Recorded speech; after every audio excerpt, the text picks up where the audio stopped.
The డిబేట్కు స్వాగతం. ఈరోజు మనం దక్కన్ పీఠభూమిని ఏలిన తొలి ప్రధాన సామ్రాజ్యాలలో ఒకటైన శాతవాహనుల చరిత్ర గురించి మాట్లాడుకోబోతున్నాం. అసలు వారి గతాన్ని మనం ఎలా పునర్నిర్మించుకుంటున్నాం? మన ముందున్న కేంద్ర ప్రశ్న ఇదే. శాతవాహనుల చరిత్రను అర్థం చేసుకోవడంలో పురావస్తు తవ్వకాలలో దొరికిన నాణేలు, శాసనాలు అంటే ఈ భౌతిక ఆధారాలే అత్యంత నమ్మదగినవా? లేక పురాణాలు, గాథా సప్తశతి లాంటి సాహిత్య ఆధారాలందించే ఒక చట్రం లేకుండే వీటికి పూర్తి అర్థం రాదా? ఈ చర్చకు మన ముందున్న చారిత్రక గ్రంథాలే ఆధారం. నా వాదనేంటంటే శాతవాహనుల చరిత్రకు పురావస్తు ఆధారాలే తిరుగులేని శాస్త్రీయమైన పునాది. పురావస్తు ఆధారాలు ముఖ్యమే, నేను కాదనను. కానీ సాహిత్య గ్రంథాల వెలుగులో చూడనప్పుడు అవి కేవలం అందమైన కాని మూగ అవశేషాలుగానే మిగిలిపోతాయని నా అభిప్రాయం. నా వాదనను కొంచెం స్పష్టం చేస్తాను. చూడండి, శాతవాహనుల చరిత్ర అనే ఒక పెద్ద భవనం అనుకుంటే దానికి పునాదిరాళ్ళు పురావస్తు ఆధారాలే. ఎందుకంటే అవి పక్షపాతం లేనివి, సమకాలీనమైనవి మరియు ప్రత్యక్షమైనవి. ఉదాహరణకు తెలంగాణలోని కోటిలింగాలలో దొరికిన సిముకుణ్ణి నాణేలను తీసుకుందాం. అవి శాతవాహన వంశస్థాపకుడి ఉనికికి, వాళ్ల పాలన ఆరంభానికి బలమైన సాక్ష్యం. ఇది పురాణాలలో తరతరాలుగా చెప్పుకుంటూ వచ్చిన అస్పష్టమైన కథనాల కన్నా ఎంతో స్పష్టమైన ఆధారం. అంతేకాదు, కొండాపూర్, పెద్దబంకూర్, ధూళికట్ట, ఫణిగిరి వంటి ప్రాంతాలలో జరిపిన తవ్వకాలు వాళ్ల నగర జీవనాన్ని, వాణిజ్యాన్ని, మత విశ్వాసాలను మన కళ్లకు కట్టినట్టు చూపిస్తాయి. మనం అక్కడ దొరికిన ఇటుకలను, పూసలను తాకగలం. వాళ్ల సీసం, రాగి నాణేలు మహారాష్ట్ర నుండి కర్ణాటక వరకు, మధ్యప్రదేశ్ నుండి ఆంధ్రతీరం వరకు దొరకటం వాళ్ల సామ్రాజ్య విస్తృతిని అక్షరాల పటం మీద గీసి చూపిస్తుంది కదా. అనేక ప్రదేశాలలో రోమన్ నాణేలు దొరకడం రోమ్తో వాళ్ల వాణిజ్యానికి తిరుగులేని నిదర్శనం. అన్నింటికన్నా ముఖ్యంగా నానాఘాట్, నాసిక్ శాసనాలు వారి పరిపాలన, బిరుదులు, దానధర్మాల గురించి ఖచ్చితమైన సమాచారాన్ని అందిస్తాయి. సాహిత్యంలో ఉండే అతిశయోక్తులకు, తరువాటి కాలపు మార్పుచేర్పులకు ఇక్కడ ఆస్కారం సున్నా. అందుకే చరిత్రకారుడికి తొలి ప్రాధాన్యత భౌతిక ఆధారమే కావాలి. సరే, మీరు చెప్పిన పునాది రాళ్ల ఉపమానమే తీసుకుంటాను. రాళ్లు చాలా ముఖ్యం, నిజమే. కానీ వాటిని కలిపి ఒక ఆకారమిచ్చే సిమెంటేది? అది సాహిత్యమే. పురావస్తు ఆధారాల ప్రాముఖ్యతను నేను ఏమాత్రం తగ్గించడం లేదు.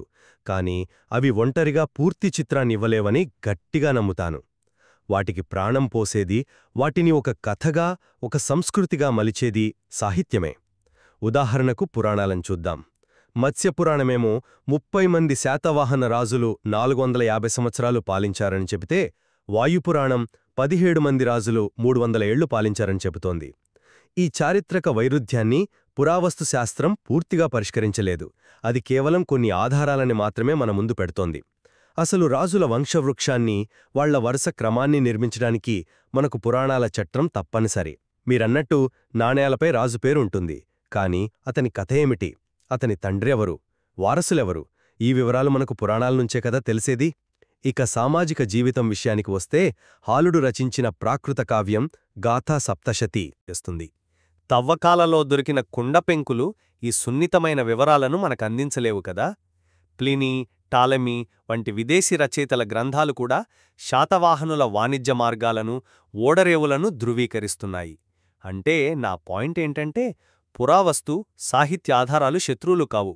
అవి ఒకదానికొకటి పూరకాలు. ఒకటి అస్థిపంజరమైతే మరొకటి దానికి కండ, చర్మం, ప్రాణం. మీరు వంశవృక్షం గురించి సాహిత్యం యొక్క ప్రాముఖ్యతను నొక్కి చెప్పారు. బాగుంది. మరి ఆ వంశం ఎంతవరకు విస్తరించింది? వాళ్ల అధికార కేంద్రం ఎక్కడుంది? ఈ భౌగోళిక వాస్తవాలను నిర్ధారించడానికి సాహిత్యం ఊహలకే పరిమితమవుతుంది. కాని పురావస్తు శాస్త్రం మనకు ఖచ్చితమైన ఆధారాలను భూమిలోంచి తీసి చూపిస్తుంది. కాలక్రమం రాజవంశం మూలాల విషయానికి వస్తే మళ్లీ కోటిలింగాల వద్ద దొరికిన షిముకుని నాణేలనే ప్రస్తావిస్తాను. కొన్ని వాదనల ప్రకారం ఆ నాణేలు శాతవాహనుల పాలన పురాణాలు చెప్పిన దానికంటే ముందే, అంటే అశోకునికి సమకాలీనంగా లేదా అంతకంటే ముందే మొదలైందని సూచిస్తున్నాయి. ఇది పురావస్తుశాస్త్రం, సాహిత్య కథనాలకు అందించిన ఒక కీలకమైన సవరణ. ఇలాంటి ప్రత్యక్ష సాక్ష్యం ముందు తరతరాలుగా మార్పులకు లోనైన పురాణ కథనాలు ఎంతవరకు నిలవగలవు? మీరు లేవనెత్తర అవసరం ఆసక్తికరమైనదే, కాని దానికి మరో కోణం కూడా ఉంది.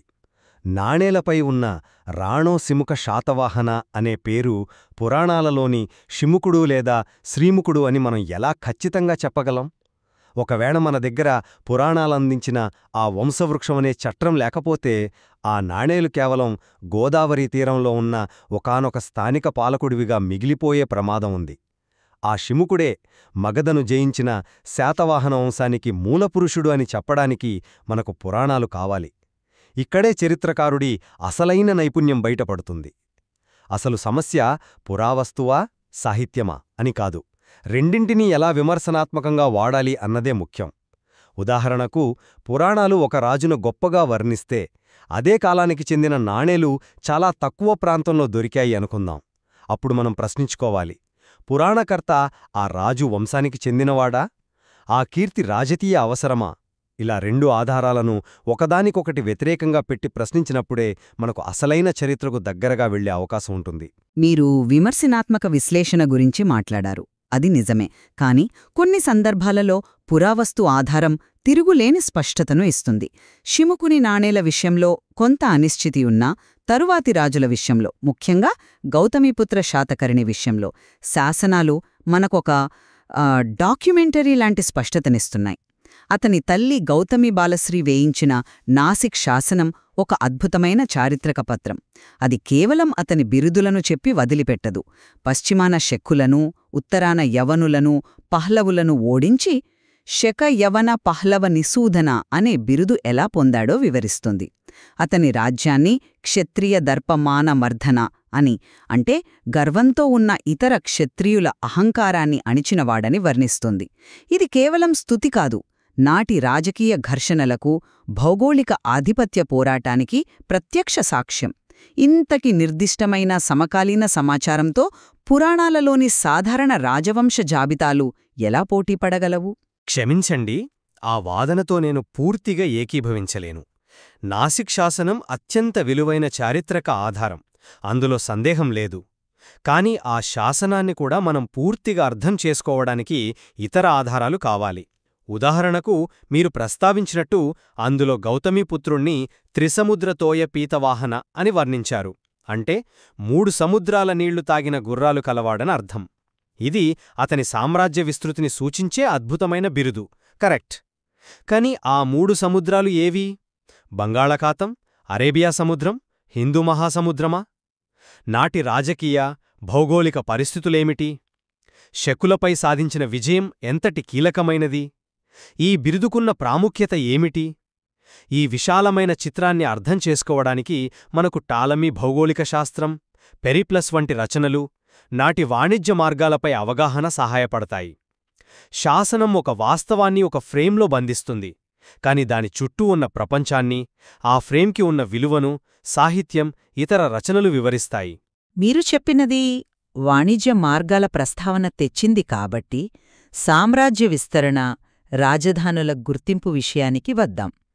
ఇక్కడ కూడా పురావస్తు శాస్త్రానిదే పైచెయ్యి అని నేను గట్టిగా చెప్పగలను.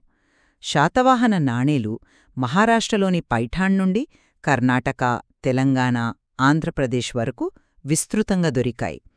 ఇది వారి సామ్రాజ్య భౌగోళిక స్వరూపాన్ని మాటలతో కాకుండా శాస్త్రీయంగా స్పష్టంగా రుజువు చేస్తోంది.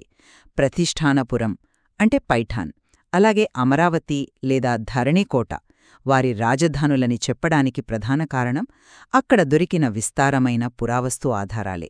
అక్కడ బయటపడిన నగర నిర్మాణావశేషాలు, పరిశ్రమల ఆనవాళ్లు, ఇవన్నీ వాళ్ల పరిపాలనా కేంద్రాలను సూచిస్తాయి. సాహిత్యం దాని గురించి చెప్పి ఉండవచ్చు, కాని భౌతిక రుజువు లభించే వరకు అది కేవలం ఒక ఊహగానే మిగిలిపోతుంది. పురావస్తు శాస్త్రం ఆ వాదనకు ప్రాణం పోసి దాన్ని చారిత్రక సత్యంగా మారుస్తోంది. మీ వాదనలో పదునుంది. అయినా దానికి మరో కోణం కూడా ఉంది. పైఠాణ్ను వాళ్ల తొలి రాజధానిగా పేర్కొన్నవి సాహిత్య ఆధారాలు, విదేశీ రచనలు. పురావస్తు తవ్వకాలు ఆ వాదనను కేవలం బలపరిచాయి, అంతే. ఒకటి లేకుండా రెండోది అసంపూర్ణం. పైగా కేవలం నాణేలు దొరికినంత మాత్రాన ఆ ప్రాంతమంతా వాళ్ల ప్రత్యక్ష పాలనలో ఉందని చెప్పలేం. అది వాణిజ్య సంబంధాల వల్ల కావచ్చు, లేదా సామంతుల ద్వారా పరోక్ష పాలన కావచ్చు. ఈ తేడాను మనం ఎలా గుర్తిస్తాం? సాహిత్య ఆధారాలు మనకు వాళ్ల రాజకీయ కేంద్రాల గురించి చెప్పినప్పుడు, పురావస్తు ఆధారాలు దానికి భౌతిక సాక్ష్యంగా నిలుస్తాయి. ఒకటి మార్గసూచి అయితే రెండోది గమ్యాన్ని చేరినట్టు రుజువు. మార్గసూచి లేకుండా కేవలం రుజువులను పట్టుకుని కూర్చుంటే మనం ఎక్కడికి వెళ్తున్నామో తెలియకుండా ప్రయాణం చేసినట్టే ఉంటుంది. ఇక సమాజం, మతం, సంస్కృతి విషయానికి వస్తే ఇక్కడ పురావస్తు ఆధారాలందించే ప్రత్యక్ష సాక్ష్యం ముందు సాహిత్యంలోని వర్ణనలు నిలవలేవు. తవ్వకాలల్లో బయటపడిన బౌద్ధ స్తూపాలు, ఉదాహరణకు అమరావతి, ఫణిగిరిలోని మహాస్తూపాలు, వాటి అద్భుతమైన శిల్పకళ, విహారాలు, చైత్యాలు, ఇవన్నీ శాతవాహన కాలంలో బౌద్ధమతం ఎంతగా వర్ధిల్లిందో చెప్పే సజీవ సాక్ష్యాలు. మరోవైపు నానాఘాట్ శాసనంలో వాళ్లు వైదిక మతాన్ని ఆచరించారని, అశ్వమేధ, రాజసూయ యాగాలు చేశారని స్పష్టంగా ఉంది.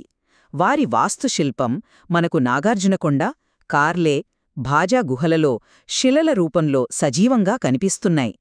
ఇవి సాహిత్యం చెప్పిన దానికంటే ఎంతో శక్తివంతమైన, విశ్వసనీయమైన ఆధారాలు. ఎందుకంటే ఇవి నాటి ప్రజలు నిర్మించినవి, వాడినవి. ఒక్క నిమిషం, ఇట్లే ఒక ఆసక్తికరమైన ప్రశ్నొస్తోంది. ఒకే రాజవంశం బౌద్ధమతాన్ని, వైదిక మతాన్ని ఏకకాలంలో ఎలా ఆదరించగలిగింది? రాజులు వైదిక యజ్ఞాలు చేస్తూ, రాణులు, సామాన్యులు బౌద్ధ సంఘాలకు దానాలివ్వటం వెనుక ఉన్న సామాజిక సామరస్యమేమిటి? ఈ మత సహనం వెనుక ఉన్న కారణాలను కేవలం శాసనం చెప్పదు. దానికి నాటి సామాజిక వాతావరణాన్ని వివరించే సాహిత్యం అవసరం. అందుకే మీరు చెప్పిన అద్భుతమైన కట్టడాల విషయానికే వస్తాను. ఆ స్తూపాలపై ఉన్న శిల్పకళలోని కథలను, చిహ్నాలను మనం ఎలా అర్థం చేసుకుంటాం? బౌద్ధ సాహిత్యంలోని జాతక కథలతో మనకు పరిచయం లేకపోతే అమరావతి శిల్పాలు కేవలం అందమైన అలంకారాలుగానే కనిపిస్తాయి. ఆ శిల్పాలలో ఉన్నది వెస్సంతర జాతక కథ అని, దాని నీతి ఏమిటి అన్నది మనకు సాహిత్యం ద్వారానే తెలుస్తుంది. నేను ఫణిగిరి తవ్వకాలను చూసినప్పుడు అక్కడ బయటపడిన ఒక చిన్న పూసల దండను చూశాను. అది పురావస్తు ఆధారం. కాని గాథాసప్తశతిలో ఒక ప్రేయసి తన ప్రియుడి కోసం పూసలు గుచ్చుతున్న పద్యం చదివినప్పుడు ఆ నిర్జీవమైన పూసలకు ప్రాణముచ్చినట్టు అనిపించింది. ఆ పూసలు ధరించిన అమ్మాయి కథ, ఆమె భావోద్వేగాలు మనకప్పుడు కళ్ల ముందు కదులుతాయి. ఆ మానవ స్పర్శను సాహిత్యం మాత్రమే ఇవ్వగలదు. మీరు కళను అర్థం చేసుకోవడం, భావోద్వేగాల గురించి మాట్లాడుతున్నారు. నేను చారిత్రక వాస్తవాల గురించి మాట్లాడుతున్నాను. తవ్వకాల్లో బయటపడిన రోమన్ నాణేలు, ఎరెటైన్ మట్టిపాత్రలు వారి వాణిజ్య సంబంధాలకు తిరుగులేని సాక్ష్యం. అమరావతి శిల్పాలలో కనిపించే యవ్వన సైనికుల వంటి విదేశీయుల చిత్రాలు సాంస్కృతిక సంబంధాలకు నిదర్శనం. ప్రజల దైనందిన జీవితం గురించి తెలుసుకోవడానికి కొండాపూర్లో దొరికిన వేలకొద్ది పూసలు, గాజులు, టెరకోట బొమ్మలు, ఇవి వాస్తవాలు. గాథాసప్తశతి ఒక అద్భుతమైన కావ్యం. కాని అది కావ్యం, అందులో కవి కల్పన ఉండవచ్చు, అది నాటి సమాజానికి ప్రతిబింబం కావచ్చు, కాని అది ఫోటో కాదు. కాని తవ్వకాల్లో దొరికిన వస్తువు అబద్ధం చెప్పదు, అది 100% వాస్తవం. మీరు చెప్పింది నిజమే, వస్తువు అబద్ధం చెప్పదు. కాని అది పూర్తి సత్యం కూడా చెప్పదు. అది నిశ్శబ్దంగా ఉంటుంది. ఆ వస్తువుని ఎవరు వాడారు, ఎలా వాడారు, ఎందుకు వాడారు, వారి జీవితంలో దాని పాత్ర ఏమిటి అనే కథను మనం నిర్మించుకోవాలి. గాథాసప్తశతి కావ్యం కావచ్చు, కాని అది నాటి సమాజానికి దర్పణం పడుతుంది. అది ప్రాకృతంలో, అంటే సామాన్యుల భాషలో రాయబడింది, సంస్కృతంలో కాదు. అందుకే అది గ్రామీణ జీవితం, వ్యవసాయ పద్ధతులు, కుటుంబ సంబంధాలు, స్త్రీల స్థానం వంటి ఎన్నో విషయాలను మనకందిస్తుంది. పురావస్తుశాస్త్రం మనకందించలేని సాంఘిక చట్రాన్ని సాహిత్యం అందిస్తుంది. కొండాపూర్లో దొరికిన ఆట వస్తువును చూసి నాటి పిల్లలు ఆడుకున్నారని చెప్పగలం. కాని వారు ఏ ఆటలాడారు, ఏ పాటలు పాడారు అని చెప్పాలంటే మనకు సాహిత్యం కావాలి. ఈ రెండింటినీ కలిపి చూసినప్పుడే మనకు సంపూర్ణ చిత్రం లభిస్తుంది. ఈ చర్చ ముగింపులో నేను చెప్పేదొక్కటే. శాతవాహనుల చరిత్ర అనే భవనానికి పునాది రాళ్ళు పురావస్తు ఆధారాలు. నాణేలు, శాసనాలు, తవ్వకాలలో బయటపడిన వాస్తవాలు అందించే దృఢమైన పునాదిపైనే మనం మిగతా చారిత్రక అంచనాలను, వ్యాఖ్యానాలను నిర్మించగలం. సాహిత్యంలోని వర్ణనలను ధృవీకరించాలన్నా లేదా తోసిపుచ్చాలన్నా మనకు కొలమానం భౌతిక ఆధారమే. ఈ భౌతిక సాక్ష్యాల ప్రామాణికత తిరుగులేనిది. నివాసయోగ్యమైన నిర్మాణంగా మలిచేది సాహిత్య ఆధారాలు అనే సిమెంట్. పురావస్తు శాస్త్రం ఏమిటి మరియు ఎక్కడ జరిగిందో ఖచ్చితంగా చెప్పగలదు. కాని ఎవరు, ఎందుకు, ఎలా చేశారు అనే లోతైన ప్రశ్నలకు సమాధానం ఇవ్వడానికి మనకు సాహిత్యం కావాలి. పురావస్తు శాస్త్రం మనకు శాతవాహంగా అస్థిపంజరాన్నిస్తే, సాహిత్యం దానికి ఆత్మనిస్తుంది. ఈ రెండింటినీ సమన్వయం చేసుకున్నప్పుడే శాతవాహనుల చరిత్రకు సంపూర్ణత చేకూరుతుంది. ఈ భిన్న దృక్కోణాలను పరిశీలించడం ద్వారా శాతవాహనుల చరిత్ర అధ్యయనంలోని సంక్లిష్టత, దానిలోని లోతు మనకు అర్థమవుతాయి. కేవలం ఒక రకమైన ఆధారాన్నే గుడ్డిగా నమ్ముకోకుండా అన్నింటినీ విమర్శనాత్మకంగా పరిశీలించి ఒకదానితో మరొకటి సరిచూసుకుంటూ ముందుకు వెళ్లాల్సిన అవసరాన్ని ఈ చర్చ గుర్తుచేస్తుంది. ఈ అంశంపై మరింత అన్వేషణించడానికి ఈ ఆధార గ్రంథాలలో ఇంకా చాలా ఉంది.